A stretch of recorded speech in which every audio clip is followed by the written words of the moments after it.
একটা আইপিএস ঠিক করতে আসলাম আজকে। এই যে এই আইপিএসটা হঠাৎ করে বন্ধ হয়ে গেছে এখন কারেন্ট থাকাকালীন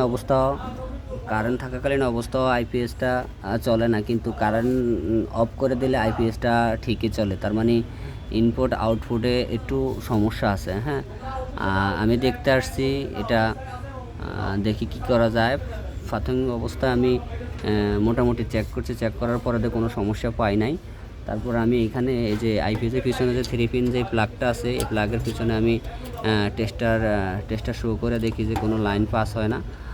তারপরে আমি বুঝতে পারছি যে এটাতে হয়তো এই যে পিছনে যে ফিউজ আছে, এই যে ফিউজ আছে, এই ফিউজটা সমস্যা হইতে পারে। এই জন্য আমি ফিউজ খুলছি। তো আমার আউটপুট যেটা এসি, যে এসি আউটপুট লেখা আছে এসি আউটপুট, আমি ফিউজটা যখন খুলছি তখন দেখছি না, এটা ঠিক আছে।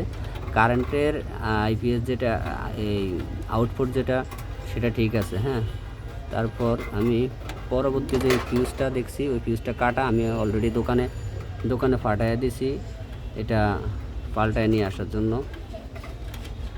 তো আপনারাও প্রথমে যদি আইপিএসের এরকম সমস্যা পান, তাহলে আগে মোটামুটি 6 পিন সকেট দেখবেন, সকেটের পরে দেখবেন কারেন্টের লাইন ঠিক আছে কিনা, তারপরে আইপিএসের ডিসপ্লেতে এসি লাইন চার্জিং হয় কিনা।